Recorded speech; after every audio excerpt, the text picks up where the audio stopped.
Yeah, it's amazing. I think everyone knew where I wanted to be. It's amazing for me, and I'm delighted to be back. Within the first couple of days of being here, when I came on loan first, I knew I wanted to play for Celtic. It was amazing, obviously to get all them goals and to be with the boys and to see these amazing fans week in, week out was unbelievable. I've never ever experienced anything like it, so I'm just so happy to be back. Hello again, welcome back to the Celtic Forever podcast. We've got John here for a wee midweek update, news update, everything happening at Celtic. We'll say hello to John quickly. How are you, John? I am good, Sander. How's you? Aye, okay. Everything's okay, John. Well, we've got a lot to go through the night, and it's only a very short podcast, so we'll get right into a wee midweek update, John. This is our first one in months, so let's get started.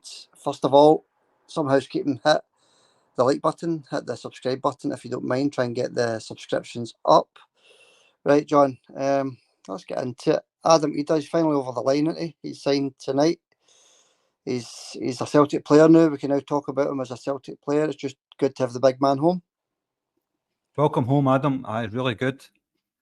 I think it was it 9.5 million or something like that was quoted. 9.5 million, Zander, Celtic's record for signing a player. You think it's worth it? It's definitely worth it, John, if he shows the form that he showed last season. And he's and obviously Brendan is going to get more out of him this season because he's going to be settled into the team. He's already been there for one season. He knows what it's all about. So yeah, we're going to get a £9 million player. Hopefully, John. Hopefully that's the case. Let us know in the comments if you disagree. Let us know if you think he's worth £9.5 million. What do you think, John? Well, if last season's anything to go by, I'd say it is. Aye. Yeah, okay, right. It's just great to get him over the line. That's us now. We've got Schmeichel in the door, and we've got Adam Idah in the door as well. And there's a lot of rumours as well, John, circulating. We're going to go through all that right now. Rivals Corner, John, we're going to hit on that in about 15 minutes. That's going to be interesting, Rivals Corner. So listen out for that. If you're thinking about cutting off the video early, just wait 15 minutes for the Rivals Corner. Right, John, Boston Lawwell. I was surprised to hear that he's away. I was hoping he was going to stay at Celtic, to be honest with you. And he's actually away on a permanent deal to Stoke City, £2 million and the coffers there for the boards. But big Boston Lawwell, he's away, John. I'm a wee bit not upset, but I'm surprised at that. I thought he would have hang around for maybe a season or two, try to break through into the first team. I did like that boy. I know when he played the pre-season friendlies, he was playing in centre midfield. But he's a centre back, really, Boston Lawwell. Maybe, I don't know, maybe Celtic felt there was no place for him at Celtic because there's so many centre backs there already, Xander. But if you ask me, I think it's a bad move letting that boy go. I did like him. Yeah, I think it's a bad move. I think he's a top quality player there, John. You saw that in the Champions League. He played a game last year when we won in the Champions League final, John. And close season, he was brilliant as well. So I'm really surprised at that. But he's away, John. He's gone. Boston's away. Good luck to big Boston Lawwell at Stoke City. I think he's going to thrive down there, John. I think so. I think there's definitely a player in there. It's kind of disappointing Celtic have just let that one go. I'm not referring to Boston Lawwell as that one, but letting the boy go, because I thought he had great potential. For what I've seen so far when he's played in the youth team or whatever, or the reserves, if you like, bags abilities under. Yeah, I liked him, John. So, as I say, he's gone. So, either in, Boston Lawwell's gone. And I think that was over 24 hours ago, John, that happened. That's no just broke tonight. That was yesterday that happened. So, good luck to the big man anyway, John. Let's move on. Lagerbielke, he's turned down a move to Malmo. So, he's refused to go home because, he's Swedish. Lagerbielke, Malmo play in Sweden. So, they've got a chance to play in the Champions League as well. They're John Malmo if they qualify. So I'm surprised at that big Lagerbielke turning down a move to Malmo. No idea why. I don't think there's a place for him at Celtic. I really don't. Maybe he's on better wages than what he would get at Celtic. I mean, we've already seen that with Celtic players that don't fit in, just sitting in the stand, collecting their wages every week. The same with Laga Bielka. I don't think there's a place at Celtic for him, so I'd rather he moved on, to be honest with you. Yeah. He's, unless both centre backs get injured, he maybe get a chance in the first team. Okay, John, let's go through some rumours, gossip, players possibly coming in, players possibly going out. Let's quickly run through it. Abu Kamar, right winger from Norwich. So Celtic, like what they see from the players from Norwich, have already signed Adam Idah tonight. So 21-year-old right winger Abu Kamar linked with Celtic, John. I've seen that one. I don't want Celtic turning into Norwich City. No, definitely not. But if they've got a couple of decent players there, John, then by all means we should be going in for them, I think. Look, I'm sure he's been well scouted, so aye. Well, we can keep an eye on things like that, Xander. As of right now, there's no new news on that one, so we can't really comment on it. But we definitely need another couple of players in. We've got Adam Idah. That's the one we all wanted, really. Aye, I think we still need at least another 2 players, at least, Xander. Yeah. Sorry if I'm just stuttering through this, John, because I'm trying to get it done quickly because I'm aware of how late it is tonight. I just want to get these rumours and gossip out the road. The Atalanta have had another bid rejected for Big Matt O'Reilly, and also in the same breath, Southampton have pulled out of the race for Matt O'Reilly. So that's slightly good news there, John. But Atalanta have had yet another bid rejected. I think that's 4, and Southampton no longer in the race. Well, the more teams that pull out of that one, that makes me happy. I don't want Matt O'Reilly going anywhere, and I don't think Atalanta are going to get anywhere near Celtic's valuation of that player. I'm sure Celtic want at least 30 million for Matt O'Reilly, I think, Xander. So I don't think Atalanta are going to get close to that. They can keep throwing in maybe a 15, 16, 17 million pound bid, but Celtic's not going to let them go for that, which is good for Celtic fans. Yeah, I think the latest is up to 20. So we'll watch the space. With Matt, obviously the transfer window closes very soon, so there's not much time left in the transfer window. Okay, quickly moving on, John. I know we're rattling through this, but it is only a 20-minute video.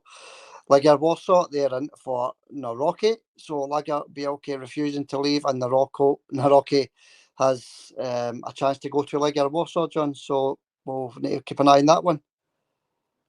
Aye, well, again, we need to get more centre-backs in if we're shipping all these centre-backs out. Boston Lowell, Laga Bielka, Narosky, all 3 of them linked with moves away from Celtic. So if they're planning on getting rid of these players, we need to start shipping some in the way, Xander. Yeah, that's it, John. That's it. Because we're linked also, well, not linked, this is just a rumour. Ryan Porteous, John, he's got a year left at Watford, and there's links and rumours linking Celtic to Ryan Porteous. What do you think of that one? I'm not a big fan of Ryan Porteous, to be honest with you. I think he's very clumsy. He's got a lot of bad tackles in him. I never liked him when he played for Hibs. Even with Scotland, I don't like the look of him. Was it no him that was sent off against Germany as well? I can't remember. But yeah, I'm not a fan of Ryan Porteous. I think he's probably a Celtic fan because I remember him mouthing something when you seen him celebrating after beating Rangers. He mouthed something about zombies. Yeah, he doesn't like Rangers, does he, Ryan? But what about Ryan is back up if our 2 centre backs leave and the Rocky Laga Bielka leave? Is he good enough for backup at Celtic? I'm not a fan of his defending styles, Andrew. He's got a lot of, like I said, he's got a lot of bad tackles in him. But generally speaking, he's a kind of, I'm 50-50 on his abilities. He looks kind of half decent, doesn't he? Is he any better than the ones that's leaving? I don't think so, Xander. Yeah, okay. Right, as I say, John, just less than 2 weeks, or is it 2 weeks before the window closes? Yeah, 2 weeks, maybe a day or 2 over. So we need to keep an eye on everything, John. Things are heating up. Things are getting interesting, aren't they? Okay, let's move on. 20-year-old Army Eagles, Osborg central midfielder, John, £9 million. It's another link to Celtic.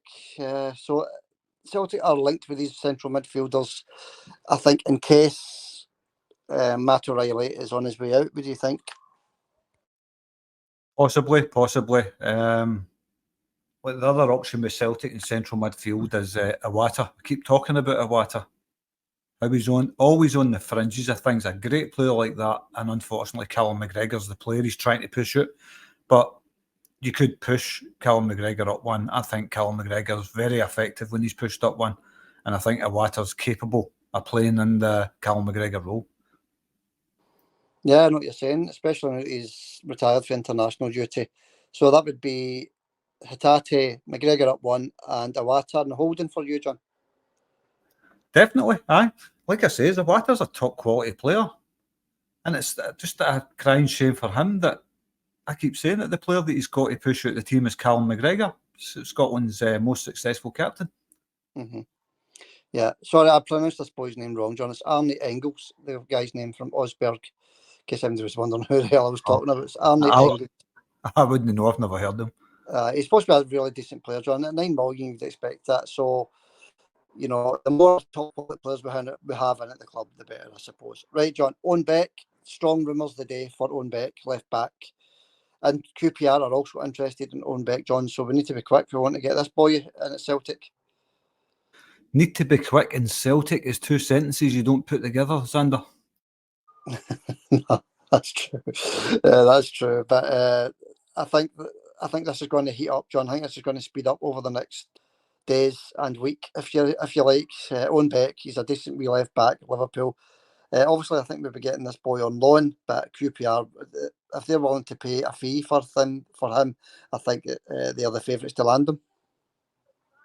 Well, I don't know, but we do need cover in the left back position. I don't know who's favourite to land the boy, but one thing's for sure, we do need cover at left back, Xander. I mean, that's an urgent signing for me, that one. We really need a left back. I've said that for months.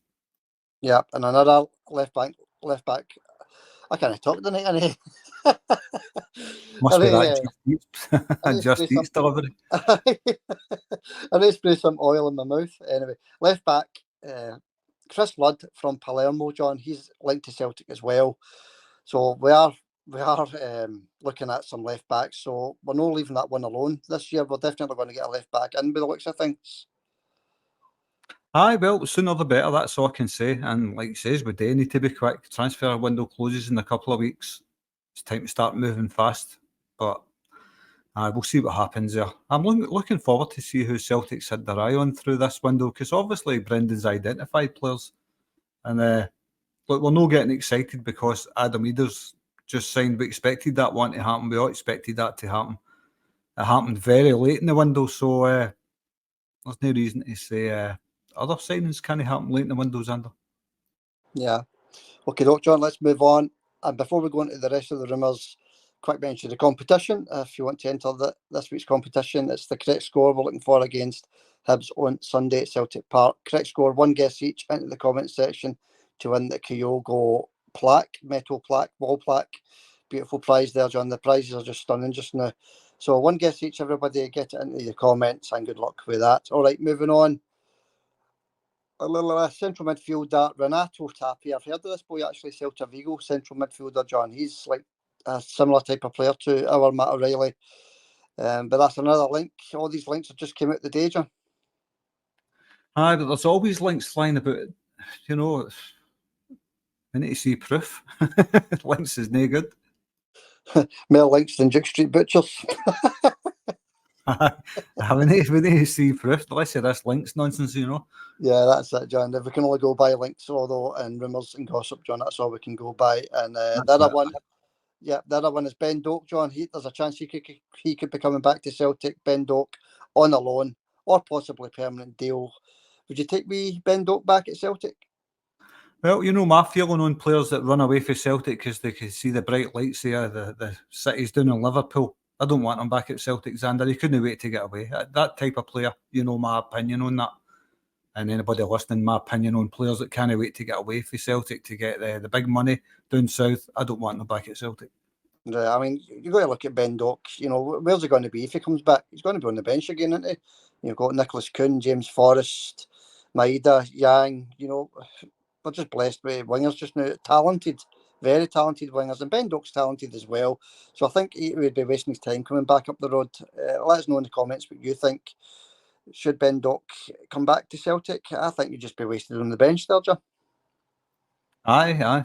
If you're asking me, I don't want him back at Celtic, but I don't think there would be a place for him anyway. So no, I don't want him back, Xander. Maybe some Celtic fans do want him back. Let us know in the comments if you want him back. Me personally, nah, I don't want him back, Xander. All right, John. Okay.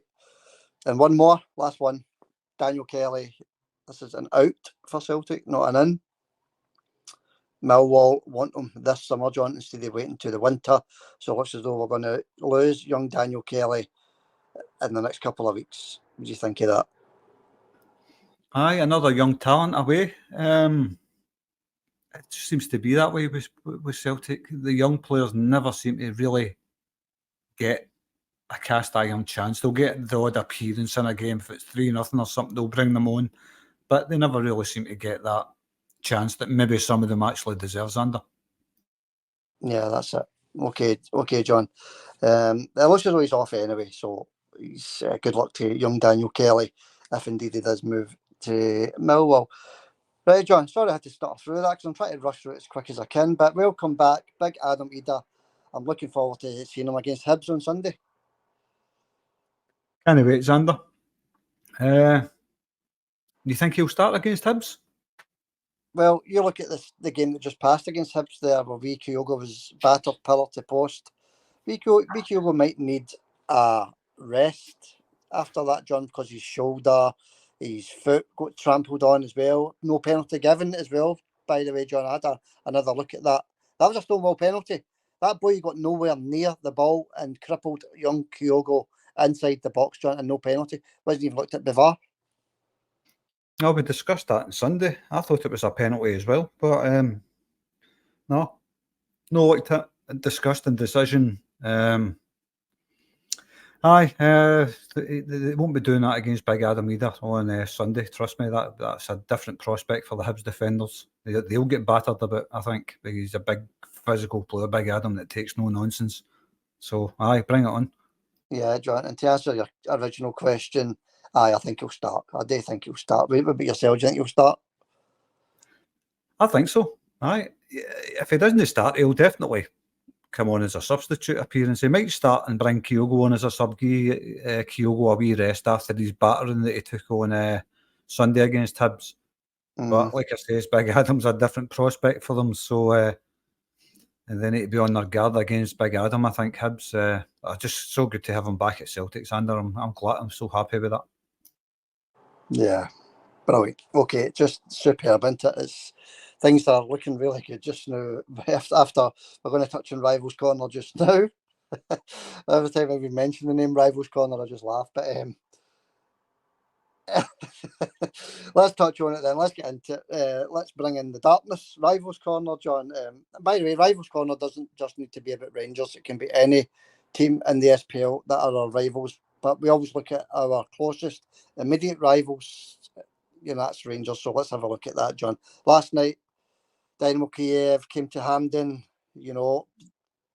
Long underdogs, John. Long outsiders. Nobody giving them a chance. I don't understand why nobody was giving them a chance about makers, etc. Because is anybody actually looking at how bad Rangers are? Well, this is the thing. How bad are Rangers? If look, Dynamo Kyiv, they don't even play in their own country. They play in Poland. Mm-hmm. The Ukrainian team playing in Poland. I think the football game's the last thing on a lot of these boys' minds, but they still managed to go out there and turn them over very convincingly for what I've seen. Playing in the empty Hampden Park. What happened to this don't do walking away stuff? I thought they attended every game, every single one of them. They were all loyal. They don't miss games. At the Hampden was, many fans would you say was at Hampden last night? 20, 25, 27,000? It was empty, yeah. The traditional Rangers end was full by the looks of things, but the rest of the stadium looked empty. You're right, John. Glad you brought that up. The fans have deserted them by the looks of things, to be honest with you, John, because that was a terrible attendance for a massive game like that, But let's touch on the game for a wee minute, because I only watched the second half, John. I didn't see the first half, but the second half is where everything happened. Second yellow for the Rangers player. I don't even know who he is, never seen him before, but that was a Stonewall yellow card, John, for me. They were screaming about... I mean, this. We're going to touch on the BBC yet again, right, John? Because we mentioned this on Sunday's podcast, the BBC, right? But before we get into that, they're all screaming for rescinding the yellow card, which can't happen for a start, right? Because once it's a yellow, it can't go to VAR. The boy gets sent off. Dynamo Kyiv are playing 10 men, but they're all saying, screaming about referee cheats, John. They're actually using the word cheat on the BBC. Is that the unbiased BBC we were talking about the other day? Yeah, we're going to get into it, John, in a wee minute. That was laughable for what I heard on the TV. And apparently the radio wasn't any better. But well, by the way, I was good before you go on, Xander. Why was a Champions League qualifier on the BBC? I've never known that to happen in my life. I think Celtic going on the BBC about maybe 8-9 years ago. We did have one tie on the BBC, so I don't understand it myself. That was that was shown on the BBC. Champions League qualifier, yeah, it's not happened for a long time, John. No, I don't remember ever seeing it, but that's true. I don't watch the BBC, mind you. But if there's a Celtic game on, I'll definitely watch it. But that's about it. But I was just really surprised with that, and the pundits that they had on, ex-Rangers players. You had even at the end when they're talking, you've got Stephen Thompson, Alan McGregor, and Alan Hutton. This is supposed to be an impartial station. Why do they not have impartial pundits? We've got to listen to this drivel that these guys talk, you know? Yeah, John, before I move on to that, because I don't want to forget, but I want your opinion on this yellow card that led to the red. What did you think? If it was one incident, in my honest opinion, if it was just that incident, I would say it was a bit harsh. If it was just, the guys jumped up and kind of impeded the player a wee bit, I'd say that's a bit harsh, getting a yellow card for that. But the yellow card was given for multiple fouls that he'd done all over the park. It wasn't just for that one free kick. It was the multiple fouls that he'd done. So, in my opinion, if you look at it that way, the free kicks that he was giving away all over the park, building up to that, that's why he got the second yellow, and I thoroughly deserved red. Yeah. And I've got to admit, I think that just that one tackle alone, leaning with his elbow into the boy's head, to me, it's a yellow card. Anyway, John, thanks for that. Just wanted your opinion. Yeah, you're right. There was multiple fouls on various Dynamo Kyiv players, wasn't it? So, yeah, deserved red. Right, let's get into this BBC talk then, John, because I was disgusted with this yesterday. And apparently, I've read stories that the BBC radio commentary wasn't much better, right? I don't know. I can't comment on it because, I didn't listen to that. But, John, we've been mentioning this for weeks, and now the Celtic fans are up in arms just now. We've been mentioning this about the BBC for weeks, John, haven't we? So let's touch on it. Celtic fans are appalled at the BBC. That was one of the headlines I saw the day. I mean, it's no shock to us, is it? This pro-Rangers garbage that we're hearing. I even mentioned on Sunday's podcast that was like watching Rangers TV. And John, it is like watching Rangers TV. That's how bad it is. As you said, Hutton, McGregor, Thompson, and John. And at one point, I'm going to try and get a clip of this if I can. At one point, Thompson, the anchor, remember, that's anchor with an A.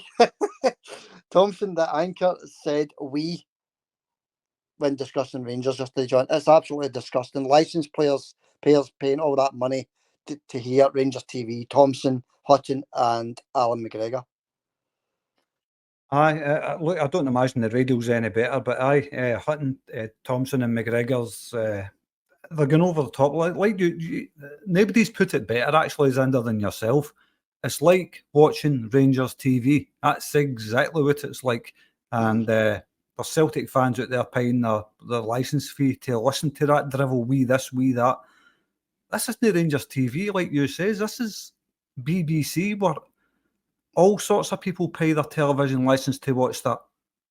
So, they're certainly no shy about employing ex-Rangers players, and BBC is absolutely crammed with that rubbish, Sander, the radio and the telly. So that's the reason I don't pay my telly licence. Don't watch the telly anyway, but aye. That's pathetic. Yeah, you're right, John. Unless there's a Celtic game on or a game I think Rangers are going to get beat, that's the only time I watch BBC. Yeah, I've got to watch it for the footage, I suppose, if there's a game on. But I've got to watch it for that, right? Fair enough. But John, this you know, the Thompson especially, you can understand McGregor with his wee bitter views and Hutton with his wee bitter views, but Thompson, he's on the BBC on a weekly basis and he's hitting out with the we. It's pathetic. John, it's not just the Celtic fans that are disgusted. Various other club fans are disgusted with it as well. So it's not just the Celtic fans. Everybody is disgusted with it. So hopefully something could be done about it, possibly. Aye, get rid of them. That's the only thing you can do about it, because they're very, very bad pundits anyways, and it's not as if they're like qualified pundits in it. They're just like guys that are dragged off the street. Rangers fans are dragged off the street. That's what it's like, and it's appalling. They're just, I mean, look at Kris Boyd on Sky. Well, we're not talking about Sky here, we're talking about BBC. But you look at guys like Kris Boyd, how did that guy ever get on the telly? I know. No, it's scary stuff, isn't it, John? It really is. And they don't even sound like they've been dragged off the street, John. They look like it as well. You know, it's terrible. It's very unprofessional. The BBC need to get, even if they're Rangers-minded people, get them in, but be unbiased, you know.